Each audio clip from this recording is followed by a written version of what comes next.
Radio Suisse romande, tous les jours, toutes les nuits, toute une vie. Radio Mon Amour.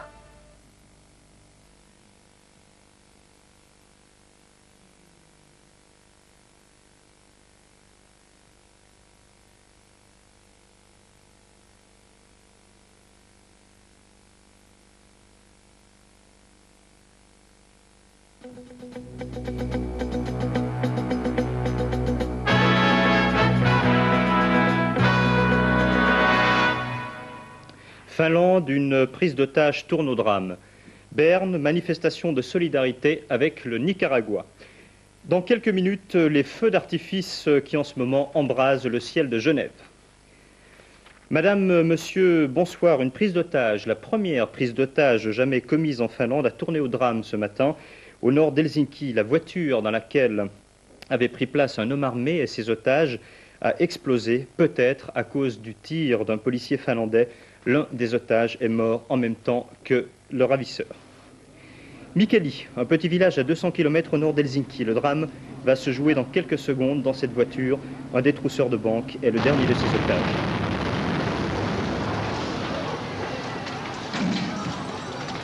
La voiture était bourrée d'explosifs et tout a commencé vendredi après-midi lorsqu'un homme armé d'un canon-scie et d'explosifs, le visage masqué par une cagoule, a pris en otage 7 employés et 4 clients d'une banque de la capitale Helsinki. L'homme exige de l'argent, il en obtient, ainsi qu'une voiture. Il s'enfuit alors avec 3 otages, dont 2 femmes. Après plusieurs heures de poursuite infernale, la voiture s'immobilise ici, à Mikkeli. L'homme, il a 36 ans, la police le connaît, il est fiché pour des délits mineurs. L'homme donc exige un autre véhicule avec un téléphone, une exigence qui est refusée. Les choses alors se précipitent, les 2 femmes parviennent à s'enfuir. Plusieurs balles tirées par un officier de police atteignent le véhicule. Le policier voulait, paraît-il, protéger la fuite de l'une des 2 femmes. Mais il reste un otage à l'intérieur. Trop tard, vous l'avez vu sur ces images, la voiture explose. L'auteur du hold-up a-t-il eu le temps d'allumer la charge? On ne le sait pas. Ou alors est-ce peut-être l'une des balles qui a provoqué l'explosion? La police finlandaise, en tout cas ce soir, est sur la sellette. En Irlande du Nord, maintenant, les forces de l'ordre sont sur le pied de guerre ce soir, après des heures d'affrontements entre catholiques et protestants dans plusieurs villes de la province britannique de l'Ulster. Au centre de ces troubles, il y a une fois de plus la loi de l'internement sans jugement. C'est une loi vieille de 15 ans dont l'existence ne cesse, on le voit, de déchaîner les passions. L'homme qui a mis le feu aux poudres, c'est Peter Robinson, un responsable protestant qui avait été arrêté pour agitation. Sa libération a remué la majorité catholique de la ville de Keady. Le mécontentement ensuite a embrasé les rues. La confrontation entre protestants et catholiques, comme on le voit, a dégénéré en violents affrontements. Les protestants extrémistes s'insurgent contre les lois d'internement illimité sans jugement, des lois aujourd'hui abolies. Ces mêmes protestants, au cours de ce week-end et sous l'instigation de l'IRA, se disent déterminés à provoquer des manifestations analogues à celle-ci.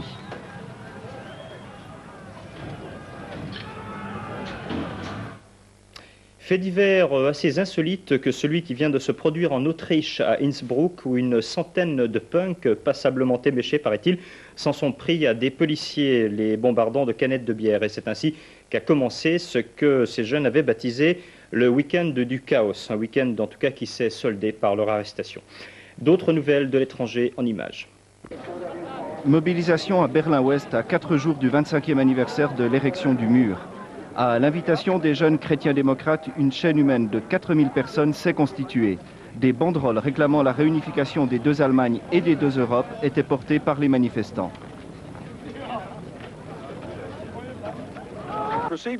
Quel mal se dissimule-t-il dans les voies urinaires de Ronald Reagan? On le saura bientôt puisque, en ce moment, le président américain subit un examen urologique à Washington. Avant ce contrôle, Ronald Reagan a affirmé qu'il se sentait bien. L'examen ne devrait durer que quelques heures.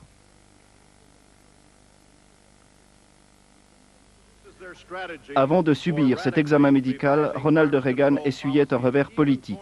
Hier soir, la Chambre des représentants a voté un moratoire d'1 an des essais nucléaires américains. Le président s'était énergiquement opposé à ce moratoire. Le Sénat, à majorité républicaine, devrait s'opposer à ce moratoire.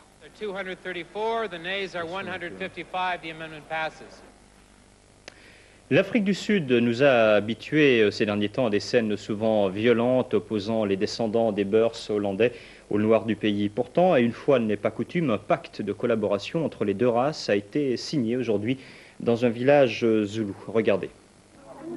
Un blanc et un noir côte à côte en Afrique du Sud. La scène s'est passée aujourd'hui dans une tribu zoulou, dans un mélange de fête et de convivialité.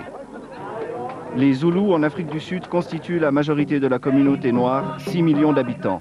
Avec leur chef Gacha Buthelezi, ils se déclarent prêts à partager le pouvoir avec les Blancs, les Afrikaners. Dans ce village, Blancs et Noirs ont reconnu ce qu'ils nomment leur droit inné à vivre ensemble. Et ils ont aussi signé un pacte visant à combattre leur ennemi commun, le Congrès national africain. En d'autres termes, le mouvement anti-apartheid qui prône la violence, une violence que précisément les Zoulous récusent. Dans cette région d'Afrique du Sud, un tribunal populaire sera constitué pour régler les conflits raciaux. Une école et des emplois pour les Noirs seront créés. Dans un air de fête, Blancs et Zoulous veulent que cela serve d'exemple.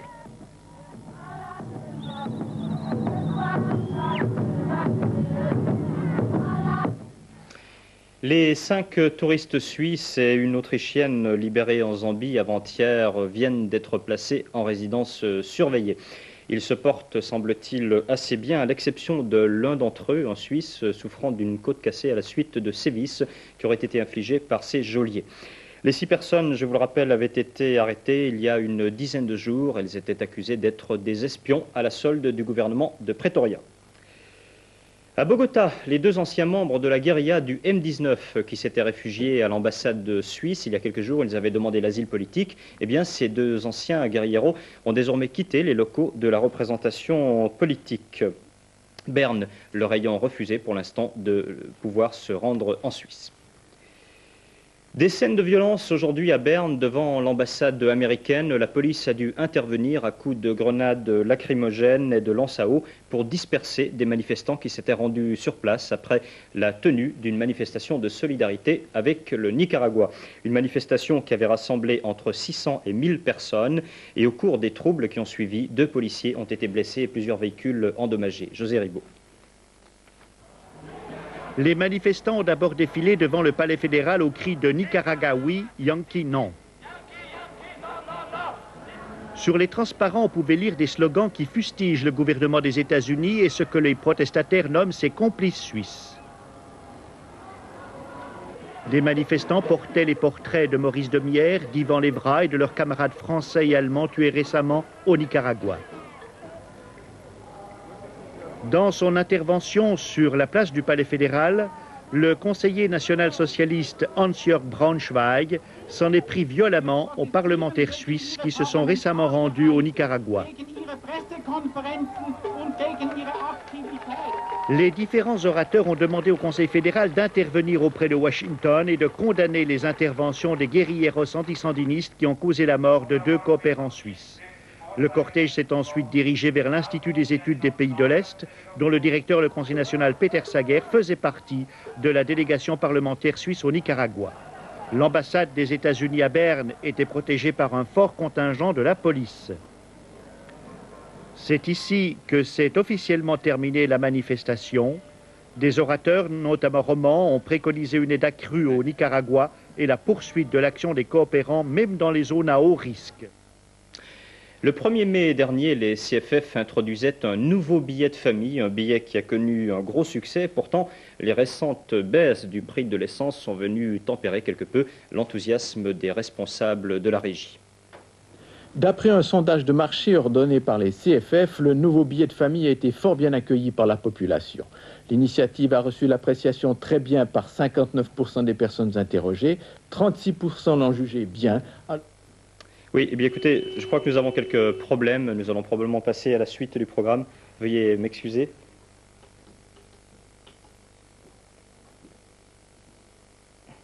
Tout à fait, tout à fait. Eh bien, je vous prie de m'excuser. La régie vient de me signaler que nous avons quelques petits problèmes techniques. Nous allons donc attendre peut-être que ce sujet d'Alberti sur le prix... Voilà, le voici ce sujet. L'usage du train ou même l'ont découvert. Le voyage en automobile étant devenu la routine, le train prend l'allure de la nouveauté et son prix devient compétitif puisque les enfants accompagnés voyagent gratuitement et que l'un des conjoints paye demi-place. L'abonnement général de famille à 2900 francs l'an est en revanche un four complet. Il est trop cher.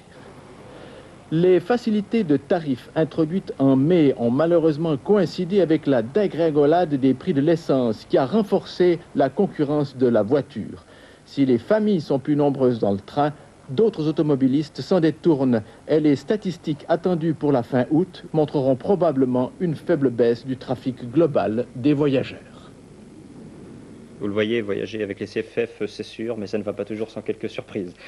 À Seinelégier, maintenant, traditionnel rendez-vous du monde équestre pour le marché concours, la 83e édition, c'est dire si cette manifestation est bien ancrée dans le calendrier du monde rural suisse. Les courses auront lieu demain et aujourd'hui, c'était la journée du marché. Aujourd'hui. Plus de 400 chevaux francs-montagnards ont trotté ce matin à Seinelégier à la recherche d'une distinction ou d'un nouveau propriétaire. Avec à la clé, pour les éleveurs du Jura, de possibles primes d'encouragement ou parfois même la vente d'un ou plusieurs chevaux à des amateurs suisses ou étrangers. À Seinelégier, on rivalise dans les soins apportés aux bêtes car le marché du cheval suisse est en crise et il devient de plus en plus difficile de faire des affaires. À plus de 10 000 francs l'exemplaire, le cheval franc-montagnard a atteint son prix plafond. Mais son succès demeure encore assuré, notamment pour le secteur touristique.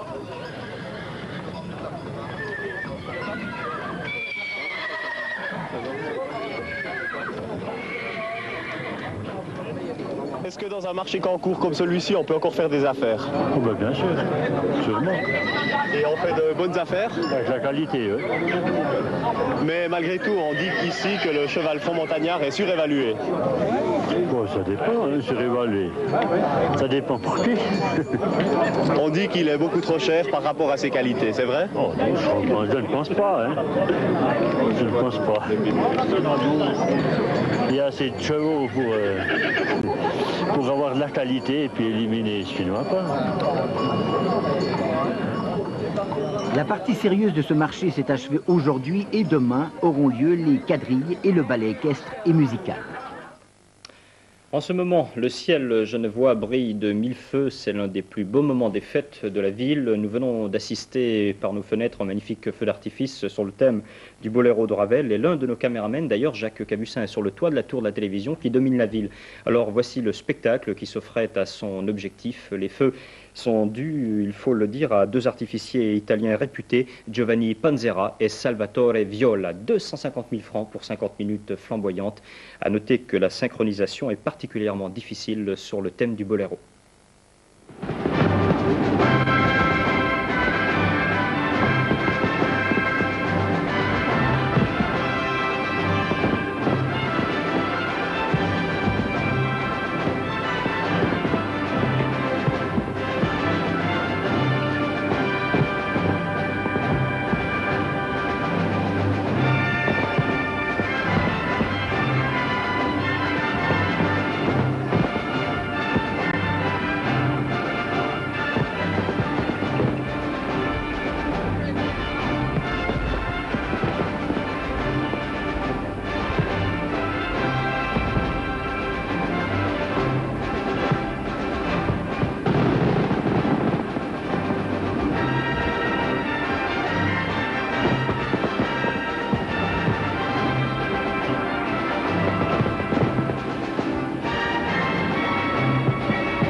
Oui, je crois que le spectacle en vaut vraiment la peine. Et fort heureusement, la pluie qui est tombée en cours d'après-midi n'est pas venue ce soir jouer les troubles fêtes à Genève. Mais demain, des orages isolés ne sont pas exclus, nous dit la météo, au nord des Alpes. Le temps devrait tout de même être assez beau et chaud un peu partout en Suisse. Regardons cette image satellite d'aujourd'hui qui nous montre à l'ouest des Alpes une nébulosité irrégulière. Tandis que la répartition de la pression est uniforme dans les basses couches de l'atmosphère, un courant du sud-ouest en altitude entraîne de l'air chaud et modérément humide vers les Alpes.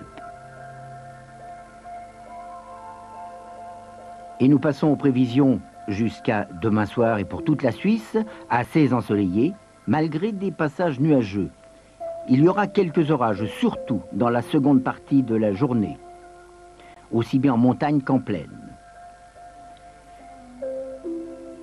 Température tôt le matin, 15 degrés au nord, 18 au sud, l'après-midi, 28 degrés. Limite de 0 degrés vers 3800 mètres. Et en montagne, vent modéré du sud-ouest, rafale dans les orages. Les prévisions pour lundi et mardi, le temps sera variable, il y aura des averses, il y aura des orages, alternant avec des périodes ensoleillées. Et il fera un peu moins chaud. Hélas, fort hélas, le Mont Blanc, le toit de l'Europe, dont on vient de fêter le 2e centenaire avec beaucoup d'éclat, le 2e centenaire de la première escalade, eh bien le Mont Blanc tue encore. Il a tué ces jours derniers et aujourd'hui, ce sont 3 alpinistes dont on ne connaît pas la nationalité qui ont été tués dans le massif du Mont Blanc à l'Aiguille Verte. Voilà, c'est ce qu'on vient d'apprendre tout à l'heure pour un Telex qui vient de m'arriver. Et puis, le Tour de France à la voile, le résultat, je ne vous parle pas d'autres sports puisque l'émission des sports va nous suivre. Le Tour de France à la voile a été finalement gagné dans sa 9e édition par le voilier Le Havre qui est barré par Benoît Kenyert. Et puis, bien sûr, le bateau suisse Genève, assez bien placé. Le bateau Genève, finalement, termine à la 5e place de ce tour. Voilà, je vous remercie de votre attention. Je vous souhaite une très bonne fin de soirée en compagnie des sports. Au revoir.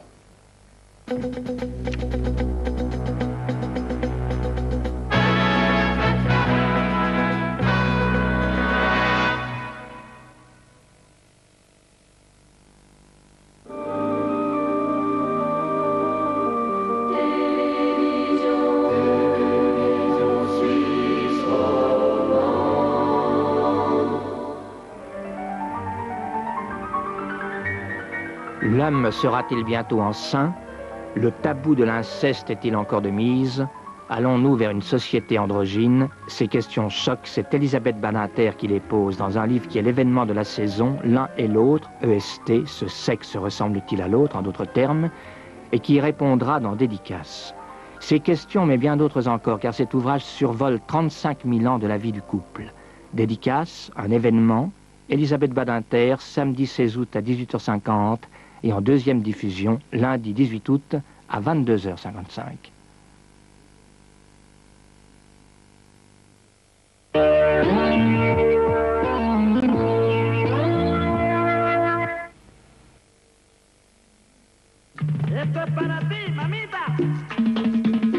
Une nouveauté de Nescafé Gold.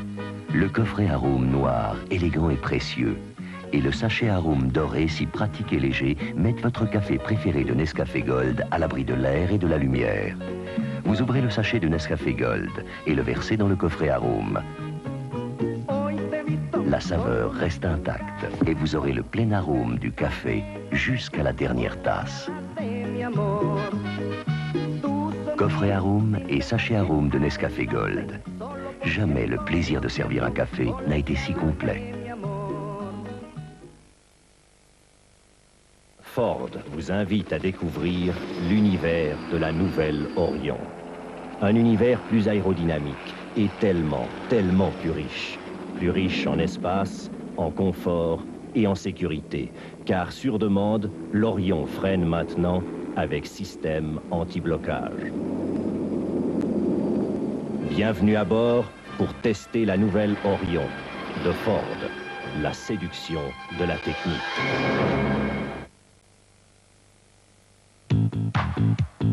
Tu t'es rasé les jambes ce matin? Non, je les ai dépilées il y a quelques jours avec Vite. Vite? Oui, Vite est une crème dépilatoire. Il y a longtemps que je n'utilise plus de rasoir. Avec Vite, les jambes sont bien plus longtemps nettes et lisses. Vite, c'est bien mieux qu'un rasoir. Oh, ces moustiques! Mais pourquoi dois-tu toujours lire au lit? Et toi, pourquoi est-ce que tu ouvres la fenêtre quand la lumière est encore allumée? Heureusement qu'il y a Néocide Sélective. Néocide Sélective vous débarrasse rapidement des moustiques, même si les fenêtres sont ouvertes.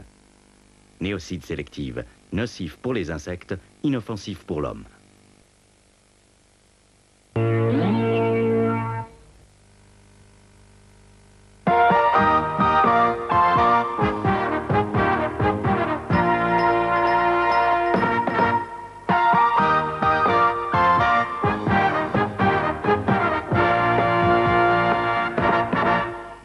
Madame, mademoiselle, monsieur, bonsoir. François Souter vous a préparé un générique de circonstances, puisque c'était aujourd'hui la reprise du championnat de Suisse de football en Ligue nationale A et en Ligue nationale B, un championnat qui s'annonce tout à fait passionnant en raison de sa nouvelle formule.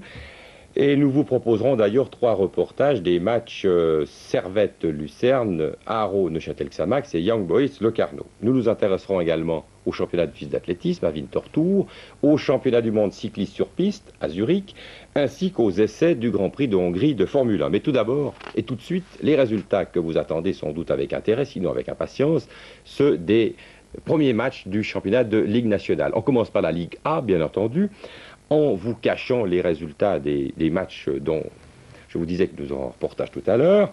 Il faut relever tout d'abord la victoire du néo-promu Bellinzone contre Saint-Gall, 2-0, but du Brésilien Paulo César, c'est pas lui, c'est l'autre, et puis de Farjon.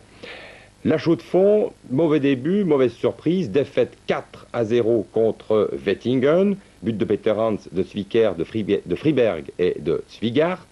Sion a bien débuté, 3-1 contre Bâle, et 2 buts des défenseurs Ballet et Rogiewicz, le Yougoslave, un autobut de Meissen, et puis Bâle a marqué par Knoop. Au sujet du FC Sion, une bonne nouvelle, le Marocain Aziz Bouderbala est de retour, il est à nouveau en Valais après avoir subi une opération à un genou à Paris, et l'on estime qu'il pourra faire sa reprise d'ici 3 à 4 semaines, c'est-à-dire qu'il devrait être compétitif pour les matchs que Sion doit jouer en Coupe d'Europe contre Aberdeen. La suite des résultats, un derby vaudois et la très nette victoire de Lausanne à Vevey, 2 buts d'El Adaoui, un Marocain, et puis 2 buts de Hertig, Bevilacqua marque pour Vevey.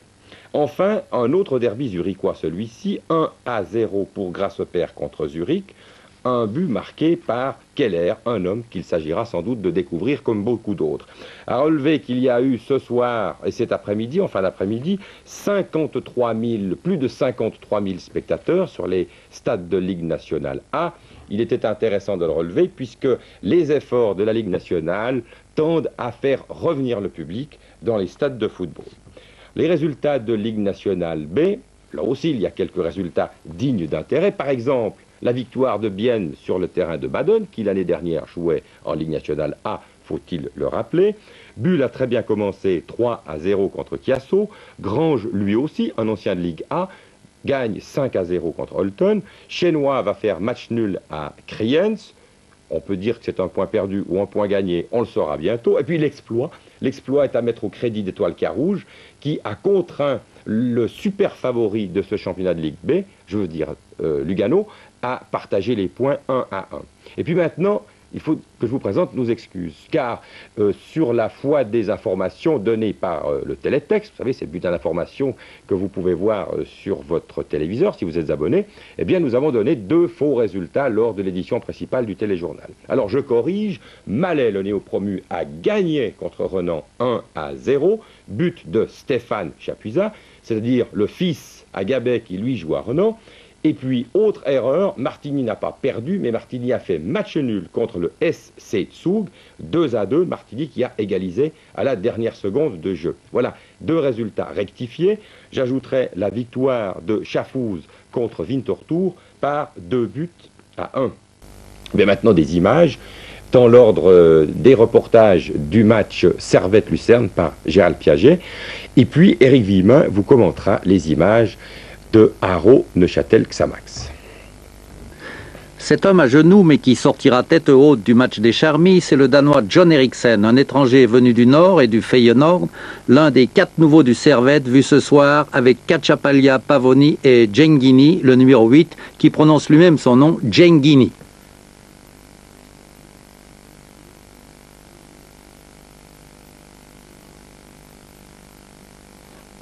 Le round d'observation a duré 24 minutes jusqu'à ce que Koch soit envoyé au Mazou. Djengini de la tête à Eriksen qui fait ses gammes face à Vazer, le gardien lucernois. C'était le prélude au premier but de cette fin d'après-midi tombé après une menace d'orage et à la 25e minute. Geiger a mis son compteur en accélération, Djengini évite Vazer, un but qui réjouit les 4300 spectateurs présents qui doubleront ou tripleront dès que le Servette aura pris confiance après une saison pleine de play et de boss. On revoit ce 1-0 né de la concertation de Geiger et de Djengini. Le repos et un but de retard n'ont pas entamé le moral de Lucerne, venu à Genève sans complexe. On a surtout vu son meneur de jeu, l'Allemand Mort, que voici un Mort très vivant qui offre